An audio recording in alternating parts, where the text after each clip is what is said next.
ہر 19 second کے بعد دنیا بھر میں کہیں بھی کسی انسان کی انگلی یا جسم کا کوئی حصہ بالخصوص پاؤں وہ کاٹ دیا جاتا ہے شوگر کی وجہ سے۔ ڈائیبیٹیز ایسا مرض ہے جو پلکوں سے لے کے پاؤں کے ناخن تک ہر عضو پر اپنا اثر ڈالتا ہے۔ بالخصوص فٹ السر، پاؤں کا زخم ہو جاتا ہے شوگر والوں کو، یعنی 10% شوگر کے جو مریض ہیں ان کے پاؤں میں زخم ہے۔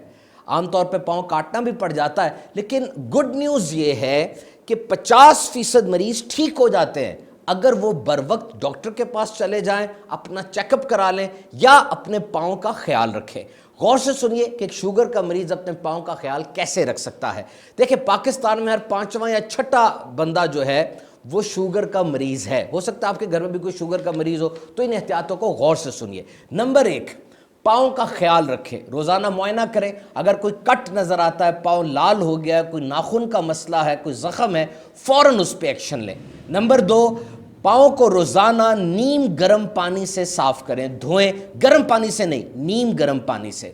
بہت آہستگی سے پاؤں کو صاف کریں، سافٹ کپڑے سے پیٹنگ کر کے ہلکا ہلکا تھپ تھپا کر پاؤں کو سکھا لیں۔ جلد سخت یا خشک ہو جائے تو جلد کو کھیڑنے سے یا ہٹانے سے بچیں، نو باتھ روم سرجریز، بلکہ فوراً ڈاکٹر سے رجوع کریں۔ ناخن کاٹتے وقت خاص احتیاط کی ضرورت ہے، صاف اور خشک جرابیں استعمال کیجئے۔ عام طور پہ شوگر کے مریضوں کے لیے خاص جرابیں ملتی ہیں، اس میں ایکسٹرا کشن ہوتا ہے اور اوپر اس کے لاسٹک نہیں لگا ہوتا، اگر ہو سکے تو وہ خرید لیجئے۔ اگر آپ کے پاؤں رات کو بہت ٹھنڈے ہو جاتے ہیں تو ہیٹر میں نہیں رکھنے، کوئی ہیٹنگ پیڈ نہیں لگانا، ہیٹنگ ٹاول نہیں لگانا، بلکہ ڈاکٹر کی مشاورت سے اگر ہو سکے رات کو جرابیں پہن کے آپ سو سکتے ہیں۔ شوگر کے مریضوں میں محسوسات یعنی محسوس کرنے کی حس کم ہو جاتی ہے، تو جوتا پہنتے وقت لازمی جوتے کو جھاڑ لیں تاکہ اس میں کوئی پتھر کیل وغیرہ ہے تو وہ نکل جائے، اگر لگ جائے گا تو زخم ہو سکتا ہے۔ ننگے پاؤں گھر میں بھی چلنے سے بچیں۔